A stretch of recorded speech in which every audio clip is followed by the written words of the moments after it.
नमस्कार मु सस्मिता पुणी थरे आपण मानक सम्मुखरे आउ एक उपस्थापना नहीं वैचित्रमय ए प्रकृति केतेबेले तार कराल रूप मनरे भय सृष्टि करे तो केबे पुणी तार शांत कमनीय रूप मनमुग्ध करिदिए।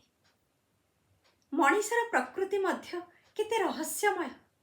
जड़े विशेष व्यक्ति उपस्थिति रे साधारण मनिषर प्रकृति किभली भाबरे बदली जाए आसंतु शुणिबा आजिर गल्परु। आजिर गल्प हेउछि आचार्य थिले बोली। गाल्पिक हेउछंती श्री राजकिशोर राय। वृत्ति रे से थिले अध्यापक। साहित्य, अध्यापना, नृत्य, संगीत, अभिनय और निर्देशना आदि क्षेत्र रे तांकर रुचि रहिथिला। अभिनेत्री और लेखिका मालविका राय और अभिनेत्री महाश्वेता राय तांकर दुई सुपुत्री अटंती। से साधारणतः अंगे निभाइथिबा कथा को नहीं गल्प लेखुथिले। तेणु तांक रचित बहु गल्पर नायक से निजे थिले। आजिर गल्पर नायक मध्य लेखक निजे। आसंतु ताहाले शुणिबा आजिर गल्प आचार्य थिले बोली। तालचेर ठारू रेल लाइन उपरे गोटे पैसेंजर ट्रेन गति करी आसुछि। ए लाइन रे गाड़ीर गति बड़ मंथर। प्रति धूमफुत्कार ताले ताले केते गुड़िए लुहार चक लुहा धारणा उपरे गड़ी आसुथिला। खैरा भूई उपरे रक्त रश्मि झराई सूर्य तलकू जाउथिले। दूर पल्ली भितरे गोटिए दुईटी गोधन दल धूली उड़ाई जाउथिबार दृश्य दिसी जाउथिला।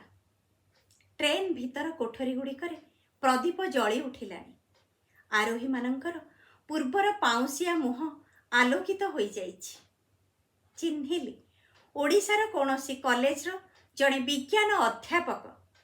ओडिशार कोनोसी गोटे गड़जातर जणे देवान। ओडिशार कोनोसी गांधी आश्रमर जणे कांग्रेस कर्मी और ओडिशार कोनोसी तेल मिल रो जणे पुंजीपति मारुआड़ी। आरोही भितरे मु एमानंको आगरु चिन्हि थिली। सेमानंक सहित मु आलाप करिथिली। अचिन्हा लोकंक भितरे मान्य व्यक्ति बोधवे नथिले, गुणी व्यक्ति भी नथिले।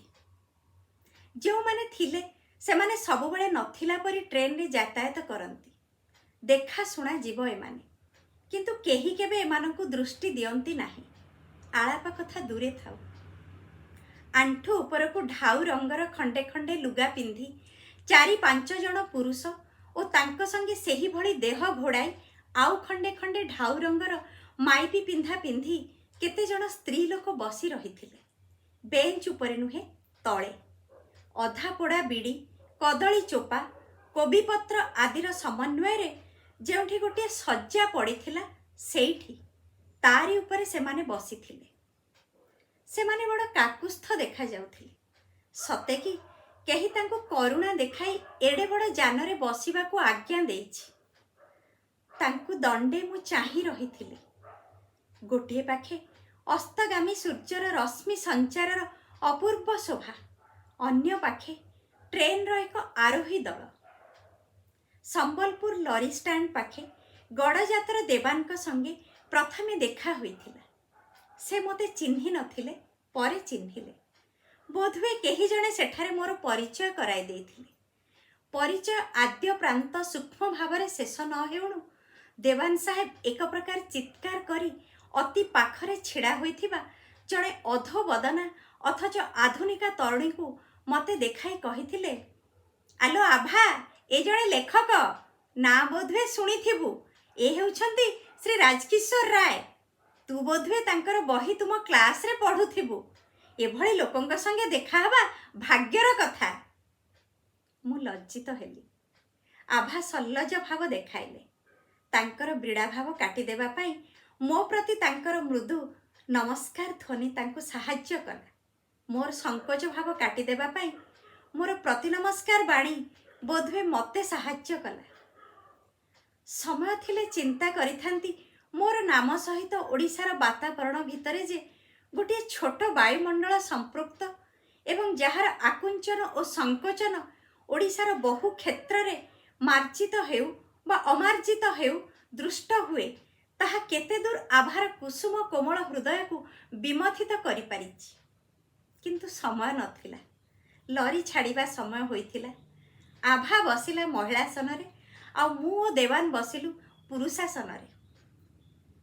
ଭିକ୍ଷା ଯେଉଁ ଭିକ୍ଷୁକ ମାଗେ, ସେ ଯେ କାହିଁକି ଲରି ଛାଡ଼ିବା ବେଳକୁ, ଟ୍ରେନ୍ ଡବା ଭିତରେ, ପରୀକ୍ଷା ଦେଇ ଗଲା ବେଳକୁ, ହୋଟେଲ ଦୁଆର ମୁହଁରେ, ସିନେମା ଗୃହ ଆଗରେ ହାତ ପତେଇ ଦିଏ, ତାହା ବୁଝିବା ମନସ୍ତାତ୍ତ୍ୱିକମାନଙ୍କ ପକ୍ଷରେ ସହଜ ହୋଇପାରେ।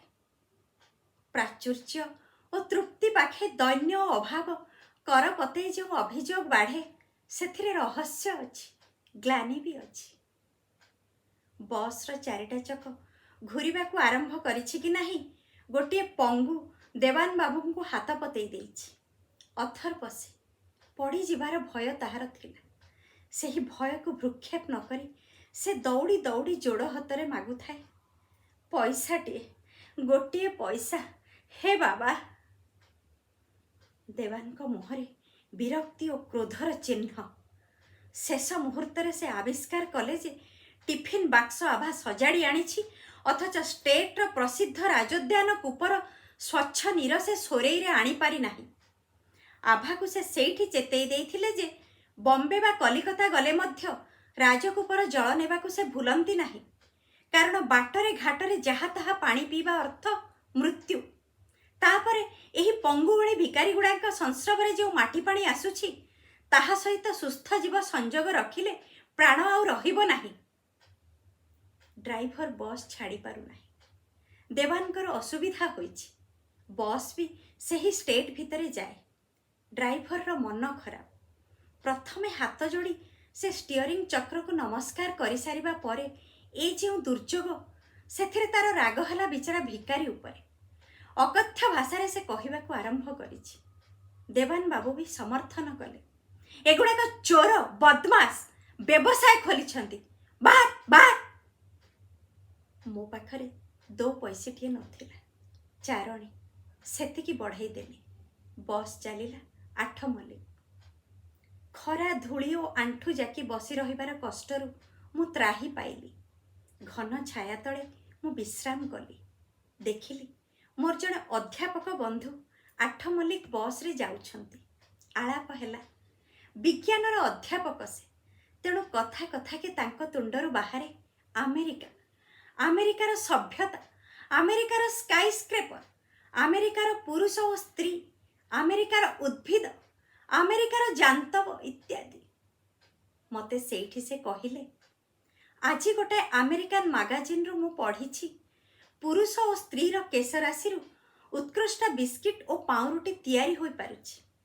ତେଣୁ ନେହେରୁ ସରକାର ତଥା ମହତାବ ସରକାର ନାପିତମାନଙ୍କ ଦ୍ୱାରା କେଶ ସଂଗ୍ରହାଳୟ ସ୍ଥାପନ କରି ସେଥିରୁ ବିସ୍କିଟ୍ ଓ ପାଉଁରୁଟି ଆମଦାନୀ କରି ଦେଶକୁ ଖାଦ୍ୟ ସଙ୍କଟରୁ ରକ୍ଷା କରନ୍ତୁ। ଓଡ଼ିଶା ସରକାର ସେ କହନ୍ତି ନାହିଁ, କାରଣ ବ୍ୟକ୍ତି ବିଶେଷର ନାମ ଧରିଲେ ଯେ ବ୍ୟକ୍ତିର ପରିସ୍ଫୁରଣ ହୁଏ, ତାହା ଓଡ଼ିଶା ବା ଭାରତ କହିବା ଦ୍ୱାରା ପ୍ରକଟିତ ହେବ ନାହିଁ। ବାବୁ, କିଛି ଖାଇନି, କିଛି ଦିଅ ବାବୁ, ଭଗବାନ ଭଲ କରିବେ। ବଡ଼ ପିଲାଟି ତୁଣ୍ଡରୁ ଏକଥା ବାହାରିଛି। ସାନ ପିଲା କନା ଖଣ୍ଡେ ଦେଖାଇ ଭିକ୍ଷା ଚାହୁଁଛି। ବିଜ୍ଞାନ ଅଧ୍ୟାପକ କେଶ ସଂଗ୍ରହ ବ୍ୟବସ୍ଥାରୁ ଏପରି ଦାନ ଦାକ୍ଷିଣ୍ୟ ଦେଖାଇବା ପାଇଁ ଆଦୌ ପ୍ରସ୍ତୁତ ନଥିଲେ। ତାପରେ 2 ଭିକ୍ଷୁ ବାଳକଙ୍କର ମୁଣ୍ଡରେ କେଶର ଚିହ୍ନବର୍ଣ୍ଣ ବି ନାହିଁ। ରୋଗ ଓ ଖାଦ୍ୟାଭାବ ଅଧ୍ୟାପକଙ୍କର କେଶ ସଂଗ୍ରହ ବ୍ୟବସ୍ଥାକୁ ଆଗରୁ କାର୍ଯ୍ୟକାରୀ କରିଦେଇଛି। ଅଧ୍ୟାପକ ଆରମ୍ଭ କଲେ, ହୋପଲେସ୍, ଏମାନଙ୍କ ଯୋଗୁଁ ଦେଶକ୍ରମେ ଅବନତି ଆଡ଼କୁ ଯାଉଛି। ଆପଣ ଜାଣନ୍ତି, ଆମେରିକାରେ ଭିକ୍ଷୁକ ସମସ୍ୟା ନାହିଁ। ସମସ୍ତେ କର୍ମଠ, ଉପାର୍ଜନକ୍ଷମ। ଏମାନଙ୍କୁ କିଛି ଦେବା ଅର୍ଥ ଦେଶର ଉନ୍ନତି ଉପରେ କୁଠାରଘାତ କରିବା। ଅଧ୍ୟାପକଙ୍କ ଠାରୁ ନାସ୍ତିବାଣୀ ଶୁଣି ଭିକାରୀ ଦୁଇଟି ମୋତେ ଚାହିଁଲେ, କାରଣ ଅଧ୍ୟାପକଙ୍କର ବିମୁଖ ଭାବ ତାଙ୍କର ଆଶା ଉପରେ କୁଠାରଘାତ କରିସାରିଥିଲା। ପାଖ ପିଜୁଳି ଦୋକାନୀକୁ ଆଠଣିଟାଏ ଭଙ୍ଗାଇବାକୁ ଦେଇ ସେଥିରୁ 2 ଅଣା ଦୁହିଁଙ୍କୁ ମୁଁ ଦେଇଦେଲି। ସମୟ ହୋଇଥିଲା, ବସ୍କୁ ଆସିଲି। ଅଧ୍ୟାପକ ବନ୍ଧୁ ବିଦାୟ ଘେନି ଅନ୍ୟ ବସ୍ରେ ବସିଲେ। ପର ବିଶ୍ରାମସ୍ଥଳ ହେଉଛି ଅନୁଗୁଳ। ଯାନରୁ ଓହ୍ଲାଇ ମୁଁ ଦେଖିଲି ଆଭା ଝାଉଁଳିବା ଭାବରେ ରହିଛି। ଦେବାନ ବାବୁଙ୍କର ଉପଭୋଗ ପାଇଁ ଖାଦ୍ୟ ସାମଗ୍ରୀ ପ୍ରସ୍ତୁତ ରହିଥିଲେ ବି ସେହି ରାଜୋଦ୍ୟାନର ଜଳ ଅଭାବରୁ ତାହା ଏପର୍ଯ୍ୟନ୍ତ ବ୍ୟବହୃତ ହୋଇନାହିଁ। ସ୍ୱାସ୍ଥ୍ୟ ବିଷୟରେ ଏତେ ସତର୍କ ଥିବା ଦେବାନ ବାବୁଙ୍କୁ ମୁଁ ପ୍ରଶଂସା ନ କରି ରହିପାରିଲି ନାହିଁ। କୌଣସି ବନ୍ଧୁଙ୍କ ଘରୁ ଭଲ ପାଣି ମଗାଇ ତାଙ୍କୁ ବ୍ୟବହାର କରିବାକୁ କହିଲି। ଆଭା ଯେପରି ପ୍ରାଣ ଫେରି ପାଇଛି। ଅନିଚ୍ଛା ସତ୍ତ୍ୱେ ଦେବାନ ବାବୁ ତାହା ଗ୍ରହଣ କରିବାକୁ ରାଜି ହେଲେ। ନାଲି ରାସ୍ତା ଉପରେ ମୁଁ ଟିକେ ପାଦ ଖେଳେଇ ଆଣୁଛି, ଶୁଣିଲି ସେହି ଚିରଶ୍ରିତ କାକୁବାଣୀ। ଦିଅ ବାବୁ, ଅନ୍ଧୁଣୀ, ପୁଅ ଗେରସ୍ତ କେହି ନାହାନ୍ତି। ଦିଅ ବାବୁ, ପଇସାଏ ଅଧଲାଏ, ଗରିବର ଦୁଃଖ ବୁଝ। ମୁଁ ଫେରି ଚାହିଁଲି। ଗୋଟିଏ ଅନ୍ଧୁଣୀ ବୁଢ଼ୀ ବିଖ୍ୟାତ ତୈଳବୀଜ ବ୍ୟବସାୟୀ ମାରୱାଡ଼ିକୁ ହାତ ପତେଇ ନିଜର ଦୁଃଖ ଜଣାଉଛି। ହଟ୍ ଯାଅ, କୁଛ ନେଇ। ସେଠଜୀ ଏତକ କହି କମର ଉପରେ ଲୁଗାକୁ ଆହୁରି ଭିଡ଼ରେ ବାନ୍ଧିଦେଲେ। ଅନ୍ଧୁଣୀକୁ ଅଣିଏ ପଇସା ବଢ଼େଇ ଦେଇ ମୁଁ ସେଠଜୀଙ୍କୁ ଦଣ୍ଡେ ଚାହିଁଲି। ମୋର ଏ ଦାନକୁ ଗୋଟିଏ ତାଚ୍ଛଲ୍ୟ ମିଶ୍ରିତ ଚାହାଣୀରେ କରୁଣାସିକ୍ତ କରି ଦୁଇ ରୁକ୍ଷ ଅଧର ଉପରେ ସେ ଟିକେ ହସ ଖେଳେଇ ଆଣିଲେ। ଟିକିଏ ଦୂରକୁ ଖଣ୍ଡିଏ ଓଡ଼ିଆ ସମ୍ବାଦପତ୍ର ଖୋଲି ଜଣେ ଟୋପିଧାରୀ ଝୁଲାହସ୍ତ କଂଗ୍ରେସ କର୍ମୀ ମହାତ୍ମା ଗାନ୍ଧୀଙ୍କର ପ୍ରାୟୋପବେଶନର ବାର୍ତ୍ତା ବୋଧହୁଏ ପଢ଼ୁଥିଲେ। ଜଣାଯାଉଥିଲା ଯେପରି ଅଭିନିବେଶ ଟିକେ ବେଶୀ ହୋଇଯାଇଛି। ବାବୁ, ଅନ୍ଧୁଣୀ ବୁଢ଼ୀ, କ'ଣ ଦିଅ ବାବୁ। ଥରେ ନୁହେଁ, ବହୁଥର ଏ ମର୍ମସିକ୍ତ ବାଣୀ କଂଗ୍ରେସ କର୍ମୀଙ୍କର କାନରେ ପଡ଼ିଛି। କିନ୍ତୁ ମହାତ୍ମାଙ୍କର ଅନଶନ ସମ୍ବାଦରେ ତାଙ୍କର ମତି ଏତେ ବିହ୍ୱଳ ହୋଇଛି ଯେ ବୁଢ଼ୀର ବିଳାପ କାନକୁ ଯାଉନାହିଁ। କେତେବେଳକୁ ବିରକ୍ତିରେ ସେ କହିଲେ, ଓଃ, କେତେ ବକ୍ ବକ୍ କରୁଛୁ, ରହ ବିଡ଼ିଟା ଲଗାଏଁ। କିଲୋ ବୁଢ଼ୀ, ନୀତି ଯଦି ତୁ ଏମିତି ଭିକ ମାଗିବୁ ତେବେ ସମାଜର ସଂସ୍ଥା ରହିବ କିପରି? ଏହା କହି କର୍ମୀ ଜଣକ ମୋ ଉପରେ ଦୃକ୍ପାତ କରି ସମାଜ ସଂସ୍ଥା ଭଳି ଗୋଟିଏ ରାଜନୈତିକ ଶବ୍ଦ ଶୁଣାଇ ପାରିଛନ୍ତି ବୋଲି ଆତ୍ମତୃପ୍ତିରେ ଟିକେ ହସିଲେ। ବୁଢ଼ୀ ସେଠାରୁ ଶୂନ୍ୟ ହସ୍ତରେ ଫେରି ଆସିଲା। କର୍ମୀଙ୍କର ମୁହଁରେ ବିଡ଼ିଟା ବସ୍ ରାସ୍ତାର ମୋଡ଼ ବୁଲିବା ପର୍ଯ୍ୟନ୍ତ ଅଗ୍ନିକଣା ଝରାଉଥାଏ। ଟ୍ରେନ୍ର ପ୍ରକୋଷ୍ଠ ଭିତରେ ଦେବାନଠାରୁ ଆରମ୍ଭ କରି ସେହି କଂଗ୍ରେସ କର୍ମୀ ପର୍ଯ୍ୟନ୍ତ ମୋର ଯାତ୍ରା ସଙ୍ଗୀ ରହିଛନ୍ତି। ଶୀତ ସନ୍ଧ୍ୟାର ଶୀତଳ ବାୟୁ କ୍ରମେ ସୁଶୀତଳ ହୋଇଯାଉଛି। ଟ୍ରେନ୍ର ଗତି କମି ଆସିଲା। ବିଜ୍ଞାନ ଅଧ୍ୟାପକ ସେତେବେଳକୁ ସିଗାରେଟରେ ନିଆଁ ଧରାଇଛନ୍ତି। ଦେବାନ ବାବୁ ପାଇପ୍ରେ ଅଭ୍ୟସ୍ତ, ତେଣୁ ତାଙ୍କ ପାଇପ୍ରୁ ସ୍ଫୁଲିଙ୍ଗ ବାହାରୁଛି। କର୍ମୀଙ୍କର ବିଡ଼ି ଲିଭି ନାହିଁ, ଗୋଟାକ ପରେ ଗୋଟାଏ ଚାଲିଛି। ତୈଳବୀଜ ବ୍ୟବସାୟୀ ସେଠଜୀ ଚିଲମରେ ଖଇନ୍ ଦେଇ ଖୁଁ ଖୁଁ କରି ଟାଣି ଯାଉଛନ୍ତି। ଅନ୍ଧକାରର ମସି ତଳେ ମୋର ପ୍ରଲୁବ୍ଧ ଆତ୍ମା ଆଲୋକ ଖୋଜୁଛି। ମୁଁ କୃଷ୍ଣା ପ୍ରକୃତିକୁ ଚାହିଁ ରହିଥିଲି। ଦିଗ୍ବଳୟର ତଳେ ଗୋଟିଏ ନକ୍ଷତ୍ର ଜଳୁଥିଲା। ଷ୍ଟେସନ, ସ୍ୱାଭାବିକ କୋଳାହଳ। ଦୁଇ ମୁହୂର୍ତ୍ତ ଭିତରେ ଷ୍ଟେସନର କୋଳାହଳ ଯେପରି ସ୍ଥିର ହୋଇ ଆସିଲା। କିଏ ମ, କିଏ ସେ? କ୍ଷୀଣ କଣ୍ଠରେ କିଏ କହିଲା, ଆଚାର୍ଯ୍ୟ। ସେ କଣ୍ଠ ପୁଣି ସ୍ପଷ୍ଟ ଶୁଣାଗଲା, ଆଚାର୍ଯ୍ୟ ମହାଶୟ। ସେ ସ୍ପଷ୍ଟ କଣ୍ଠ ପୁଣି ସ୍ପଷ୍ଟତର ଶୁଣାଗଲା, ଆଚାର୍ଯ୍ୟ ହରିହର। ଅନ୍ୟ ଜଣେ କିଏ କହିଲା, ଋଷି ପ୍ରତିମ। ମୁଣ୍ଡିଆ, ପ୍ରଣାମ, ମୁଣ୍ଡିଆ, ଜୁହାର, ପାଦଧୂଳି ଦିଅନ୍ତୁ। ଉତ୍ତର ଶୁଭିଲା, ହଉ ବାବା, ଭଲ ଅଛ? ଢେଙ୍କାନାଳରେ କାମ ଥିଲା, ଯାଇଥିଲି। ଆନ୍ଦୋଳନରୁ କ୍ଷାନ୍ତ ରହିବାକୁ କହିଲି। ମୋ କଥା ପିଲାଏ ଶୁଣିଛନ୍ତି, ସେହି ମୋର ଶାନ୍ତି। ହଁ, ସତ୍ୟବାଦୀରେ ବ୍ରାହ୍ମଣେ ହଳ କଲେ, ମୋ ଉପରକୁ ସମସ୍ତେ ଖପା। ହଉ ବାବା, ଭଲ ଅଛ? ସୂତା କାଟୁଛ ତ? ଗୀତା ପଢ଼ିବ। ଯେ ଯେଉଁ ନୀତିରେ ଯାଅ ସେ ବୁଢ଼ା ଜନନାୟକଙ୍କୁ ମନରେ ରଖିଥିବ। କେଉଁ ଡବାରେ ବସିବା? ଏଇଠି ବସିଗଲେ ହବ। ସାରଙ୍ଗ, ତମେ ଟିକଟ ଆଣ। ଉତ୍କଳର ଚିରପରିଚିତ ସେହି ପୁରୁଷଙ୍କୁ ନ ଚିହ୍ନେ କିଏ? ହାତରେ ଖଣ୍ଡିଏ ମାତ୍ର ଶଯ୍ୟାସନ ଝୁଲାଇ, କାନ୍ଧରେ ଖଣ୍ଡିଏ ମୁଣା ରଖି ସେ ଉଠି ଆସିଲେ ଆମରି ଡବା ଭିତରକୁ। ପ୍ରସନ୍ନ କାନ୍ତି, ଅନାଡ଼ମ୍ବର ଶୌର୍ଯ୍ୟ, मुखरे ସେହି ସାତ୍विକ ହସ। ଆରେ ବାବା, ଏଇଠି ସବୁ ବସିଛ? ହଉ, ବସ ବସ। ଦେବାନଙ୍କ ପାଇପ୍ ମୁହଁରୁ ଖସି ପଛ ଆଡ଼କୁ ଆଉଜି ଯାଉଛି। ଅଧ୍ୟାପକଙ୍କର ସିଗାରେଟ୍ ଝରକା ବାଟେ ତଳେ ପଡ଼ିଲାଣି। ମାରୁଆଡ଼ି ଚିଲମଟାକୁ ତଳେ ଗଡ଼େଇ ଦେଇଛନ୍ତି। ବିଚରା କର୍ମୀଙ୍କର ଅବସ୍ଥା ସବୁଠୁ ଉଦ୍ବେଗଜନକ। ସେ କିଛି କ୍ଷଣ ନିଶ୍ଚଳ ହୋଇ ରହିଗଲେ। ତେଣୁ ତାଙ୍କର ଅଧରରେ ଅମାନିଆ ବିଡ଼ିଟା ଲାଗି ରହିଥିଲା। କିଓ ଭାନୁଶଙ୍କର, ଧୂଆଁ ଅଭ୍ୟାସ କଲ କାହିଁକି? ମୁଁ ଦୂରରୁ ଦେଖୁଥାଏ। କର୍ମୀଙ୍କର ସମାଜ ସଂସ୍ଥା ଏତିକିରେ ଭାଙ୍ଗି ପଡ଼ିଲା। ସେ ଅସ୍ତବ୍ୟସ୍ତ ହୋଇ ଢୁ କରି ଗୋଟାଏ ମୁଣ୍ଡିଆ ମାରିଦେଲେ।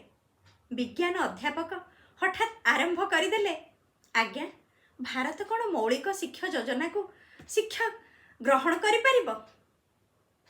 ଦାତାମାନେ, ଏ ଅନ୍ଧକୁ ଦୟା କର।